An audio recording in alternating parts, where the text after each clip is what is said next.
ಭಗವಧ್ವಜಗಳು, ಬ್ಯಾನರ್ಗಳು, ಕೇಸರಿ ಬಣ್ಣದ ಬಾವುಟಗಳನ್ನು ಅಳವಡಿಸಲಾಗಿತ್ತು.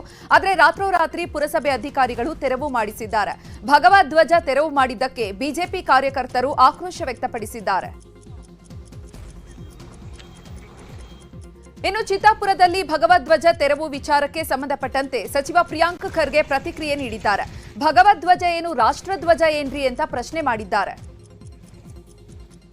ಅನುಮತಿ ಕೇಳಿ, ನಾವು ಇಂಥ ಸಂಘಟನೆಯಿಂದ ಇರೋದು, ನಮ್ಮ ರಿಜಿಸ್ಟ್ರೇಷನ್ ನಂಬರ್ ಇಷ್ಟು ಜನ ಸೇರ್ತಾ ಇದೀವಿ, ಇದು ನಮ್ಮ ಉದ್ದೇಶ, ಇದು ಇದೆ, ಶಾಂತಿಯುತವಾಗಿ ಮಾಡ್ತೀವಿ, ಈ ಏನಾದರೂ ಹೆಚ್ಚ ಕಮ್ಮಿ ಆದ್ರೆ ಈ 10 ಜನ ಜವಾಬ್ದಾರಿ ಇದ್ದಾರೆ.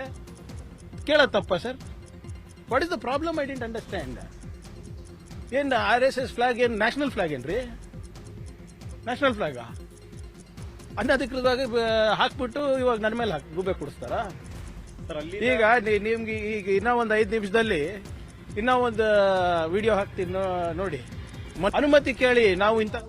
ಇನ್ನು ನಾಳೆ ಚಿತ್ತಾಪುರದಲ್ಲಿ ಆರ್ಎಸ್ಎಸ್ ಪಥ ಸಂಚಲನಕ್ಕೆ ಅನುಮತಿ ನೀಡಲು 11 ಅಂಶಗಳ ವಿವರಣೆಯನ್ನ ಕೇಳಿದ್ದಾರೆ ತಹಶೀಲ್ದಾರ್ ಕೇಳಿದ 11 ಅಂಶಗಳ ಪ್ರಶ್ನೆಗಳಿಗೆ ಆರ್ಎಸ್ಎಸ್ ಮುಖಂಡರು ವಿವರಣೆಯನ್ನ ಸಲ್ಲಿಸಿದ್ದಾರೆ.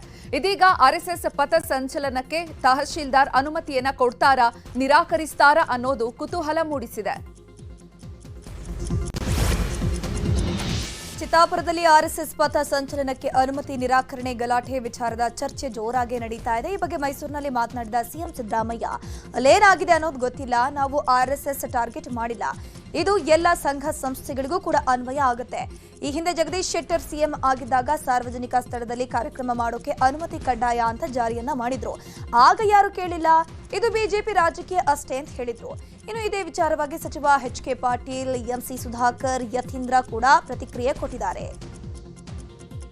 ಯಾವುದೇ ಆರ್ಗನೈಸೇಷನ್ ಪರ್ಮಿಷನ್ ಇದು ಹಿಂದೆನೇ ಮಾಡಿತ್ತು, ಜಗದೀಶ್ ಶೆಟ್ಟರ್ ಇರುವಾಗಲೇ ಮಾಡಿತ್ತು, ಅದನ್ನು ರಿಪೀಟ್ ಮಾಡಿದ್ದೀವಿ ಅಷ್ಟೇ. ಜಗದೀಶ್ ಶೆಟ್ಟರ್ ಯಾಕೆ ಮಾಡಿದ್ದಾಗ ಯಾಕೆ ಮಾಡಲಿಲ್ಲ? ಯಾಕ್ರಿ ಮಾಡಲಿಲ್ಲ ವಿರೋಧನ?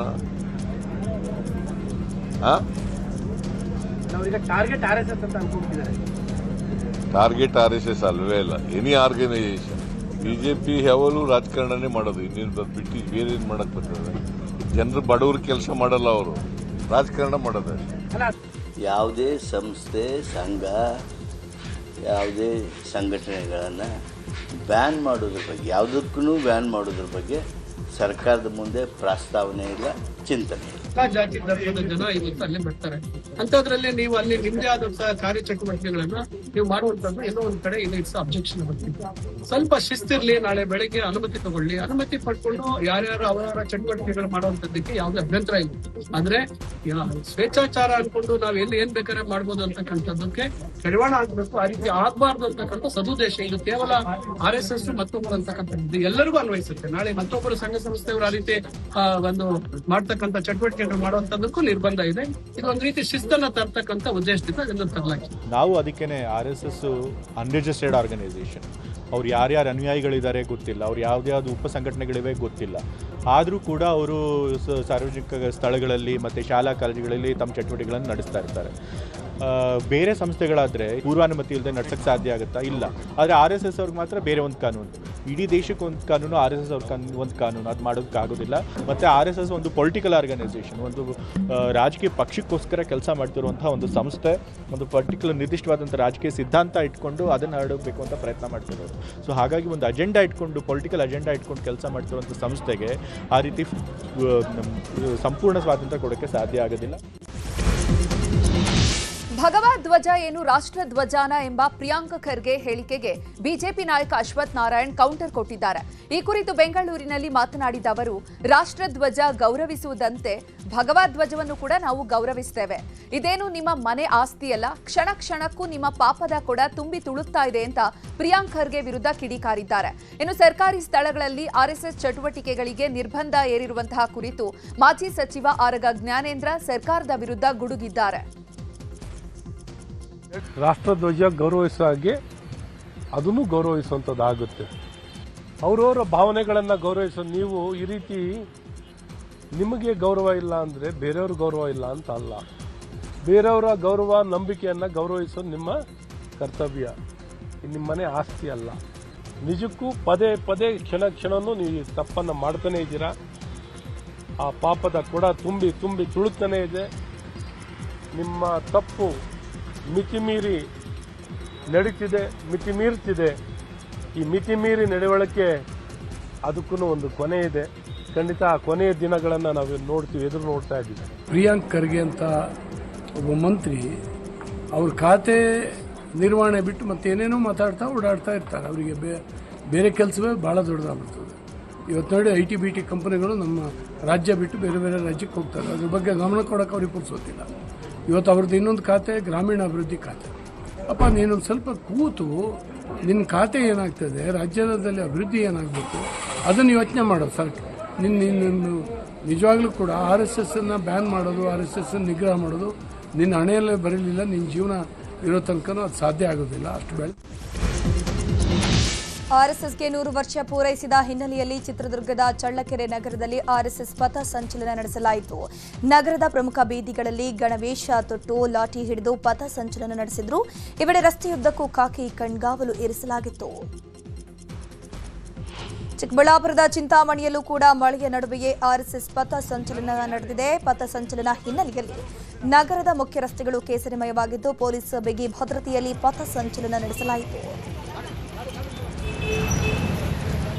ಇತ್ತ ತುಮಕೂರಿನಲ್ಲೂ ಕೂಡ ಆರ್ಎಸ್ಎಸ್ ಕಾರ್ಯಕರ್ತರಿಂದ ಪಥ ಸಂಚಲನ ನಡೆಸಲಾಗಿದೆ. ಸುಮಾರು 5,000 ಕಾರ್ಯಕರ್ತರು ಪಥ ಸಂಚಲನದಲ್ಲಿ ಭಾಗಿಯಾಗಿದ್ದರು. ತುಮಕೂರು ನಗರದ ಎಂಜಿ ರಸ್ತೆ, ಹೊರಪೇಟೆ ರಸ್ತೆ, ರಾಧಾಕೃಷ್ಣ ರಸ್ತೆಯಲ್ಲಿ ಪಥ ಸಂಚಲನ ನಡೆದಿದೆ.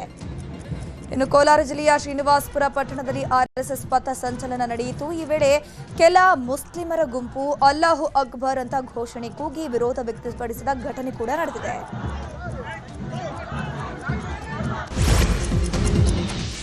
ರಾಜ್ಯದಲ್ಲಿ ಆರ್ಎಸ್ಎಸ್ ಜಟಾಪಟಿ ಬೆನ್ನಲ್ಲೇ ನವೆಂಬರ್ ಮೊದಲ ವಾರದಲ್ಲಿ ಆರ್ಎಸ್ಎಸ್ ಸರ ಸಂಘ ಚಾಲಕ ಮೋಹನ್ ಭಾಗವತ್ ಬೆಂಗಳೂರಿಗೆ ಭೇಟಿ ನೀಡಲಿದ್ದಾರೆ.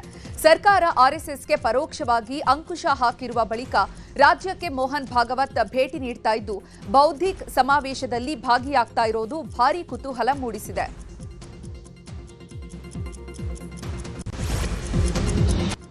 ಈಗ ರಾಜಕೀಯ ವಲಯದ ಪ್ರಮುಖ ಸುದ್ದಿಗಳು.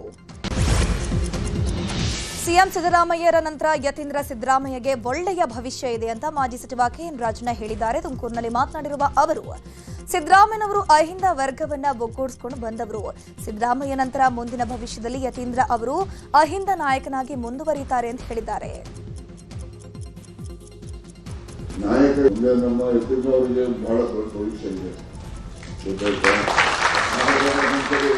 ಸಿದ್ದರಾಮಯ್ಯವ್ರಿಗೆ ಹೇಳ್ತಾ ಇದ್ದು ಏನಿದ್ರು ಆದ್ಮೇಲೆ ಯಾರ್ರಿ ರಾಜಕೀಯ ಬಿಡ ಯಾವ್ದೊಬ್ರು ಬರ್ತಾರೆ ಹೆಂಗೋ ಆಗ್ತದೆ ಅಂತಿರ್ತಾರೆ. ಆದ್ರೆ ನಾವು ಯಾರಾದ್ರೂ ಆಗಲಿ ಒಬ್ಬ ನಾಯಕನ ಗುರುತಿಸ್ಕೊಂಡು ನಾವು ಅವರ ಹೆಸರಿನಲ್ಲಿ ನಾವು ಸಂಘಟನೆಯನ್ನ ಮಾಡ್ಕೊಳ್ತಕ್ಕಂಥ ಅಗತ್ಯ ಇದೆ. ನಾಯಕ ಇದ್ದಿದ್ರೆ ಯಾವುದೇ ಸಂಘಟನೆ ಇರೋದು. ಮುಂದೆ ನಮ್ಮ ರಾಜ್ಯ ಕಾಂಗ್ರೆಸ್ನಲ್ಲಿ ಕ್ರಾಂತಿ ಕಿಚ್ಚು ಜೋರಾಗಿದೆ. ಇದರ ನಡುವೆ ಡಿಸಿಎಂ ಡಿಕೆ ಶಿವಕುಮಾರ್ ಮುಖ್ಯಮಂತ್ರಿ ಪಟ್ಟಕ್ಕೇರಲು ನಾನಾ ಪ್ರಯತ್ನವನ್ನ ಮಾಡ್ತಿದ್ದಾರೆ ಎನ್ನಲಾಗಿದೆ. ಈ ಬೆಳವಣಿಗೆಗಳ ನಡುವೆಯೇ ಡಿಕೆ ಶಿವಕುಮಾರ್ ಅವರು ಎಐಸಿಸಿ ಅಧ್ಯಕ್ಷ ಮಲ್ಲಿಕಾರ್ಜುನ ಖರ್ಗೆ ಅವರನ್ನ ಭೇಟಿಯಾಗಿ ಗೌಪ್ಯ ಚರ್ಚೆ ನಡೆಸಿದ್ದಾರೆ ಎನ್ನಲಾಗಿದೆ. ಪಕ್ಷ ಸಂಘಟನೆ, ಬಿಹಾರ ಚುನಾವಣೆ ಕುರಿತು ನಾಯಕರು ಚರ್ಚೆ ನಡೆಸಿದ್ದಾರೆ. ಬಾಕಿ ಬಿಲ್ ಪಾವತಿಗೆ ಸರ್ಕಾರಕ್ಕೆ ಗುತ್ತಿಗೆದಾರರು ಡೆಡ್ಲೈನ್ ಅನ್ನು ಕೊಟ್ಟಿದ್ದಾರೆ. ಈ ಹಿನ್ನೆಲೆಯಲ್ಲಿ ಗುತ್ತಿಗೆದಾರರ ಜೊತೆ ಉಪಮುಖ್ಯಮಂತ್ರಿ ಡಿಕೆ ಶಿವಕುಮಾರ್ ಸಭೆ ನಡೆಸಿದ್ದಾರೆ. ಬೆಂಗಳೂರಿನ ಡಿಸಿಎಂ ಸರ್ಕಾರಿ ನಿವಾಸದಲ್ಲಿ ಸಭೆ ನಡೆಯಿತು. ಈ ಒಂದು ಸಭೆಯಲ್ಲಿ ಗುತ್ತಿಗೆದಾರರ ಸಮಸ್ಯೆಯನ್ನು ಡಿಸಿಎಂ ಆಲಿಸಿದ್ರು. ಬಾಕಿ ಬಿಲ್ ಪಾವತಿ ವೇಳೆ ತಾರತಮ್ಯ, ಟೆಂಡರ್ ಪ್ರಕ್ರಿಯೆಯಲ್ಲಿನ ಅನ್ಯಾಯ ಮತ್ತು ಕಮಿಷನ್ ಆರೋಪದ ಬಗ್ಗೆ ಚರ್ಚೆ ನಡೆಯಿತು. ಡಿಸೆಂಬರ್ ಒಳಗಡೆ ಬಾಕಿ ಬಿಲ್ ಕ್ಲಿಯರ್ ಮಾಡುವುದಾಗಿ ಡಿಕೆಶಿ ಭರವಸೆ ಕೊಟ್ಟಿದ್ದಾರೆ. ಕಲಬುರಗಿಯ ಆಳಂದ ವಿಧಾನಸಭಾ ಕ್ಷೇತ್ರದಲ್ಲಿ ಎಸ್ಐಟಿ ಬಗೆದಷ್ಟು ಮತಗಳ್ಳತನದ ಕೇಸ್ನ ಕರಾಳತೆ ಬಯಲಾಗ್ತಾ ಇದೆ. ಬಾರ್ ಅಂಡ್ ರೆಸ್ಟೋರೆಂಟ್ನಲ್ಲಿಯೂ ಕೂಡ ವೋಟರ್ ಲಿಸ್ಟ್ ಪತ್ತೆಯಾಗಿದೆ. ಬಾರ್ ಅಂಡ್ ರೆಸ್ಟೋರೆಂಟ್ ಮೇಲೆ ಎಸ್ಐಟಿ ದಾಳಿ ನಡೆದಿದ್ದು ಈ ವೇಳೆ ವೋಟರ್ ಲಿಸ್ಟ್ ಪತ್ತೆಯಾಗಿದೆ. ಸದ್ಯ ಬಾರ್ನಲ್ಲಿ ಸಿಕ್ಕಿರುವಂತಹ ವೋಟರ್ ಲಿಸ್ಟ್ ಬಗ್ಗೆಯೂ ಕೂಡ ತನಿಖೆ ನಡೆಸಲಾಗ್ತಾ ಇದೆ. ಹಾಸನದಲ್ಲಿ ಕೇಂದ್ರ ಸಚಿವ ಎಚ್ಡಿ ಕುಮಾರಸ್ವಾಮಿ ಅವರ ಟೆಂಪಲ್ ರನ್ ಮುಂದುವರೆದಿದೆ. ಹೊಳೆನರಸೀಪುರದ ಶ್ರೀ ಲಕ್ಷ್ಮೀ ನರಸಿಂಹಸ್ವಾಮಿ ದೇವಾಲಯಕ್ಕೆ ಪತ್ನಿ ಅನಿತಾ ಕುಮಾರಸ್ವಾಮಿ ಜೊತೆ ಬಂದು ಎಚ್ಡಿಕೆ ವಿಶೇಷ ಪೂಜೆಯನ್ನು ಸಲ್ಲಿಕೆ ಮಾಡಿದರು. ಕುಮಾರಸ್ವಾಮಿಗೆ ಸಹೋದರ ಎಚ್ಡಿ ರೇವಣ್ಣ ಸಾಥ್ ಕೊಟ್ಟರು. ನಂತರ ಹೊಳೆನರಸೀಪುರ ತಾಲೂಕಿನ ಮಾವಿನಕೆರೆಯ ಬೆಟ್ಟದ ರಂಗನಾಥ ಸ್ವಾಮಿ ದೇವಾಲಯಕ್ಕೂ ಭೇಟಿ ನೀಡಿ ವಿಶೇಷ ಪೂಜೆಯನ್ನು ಸಲ್ಲಿಸಿದರು.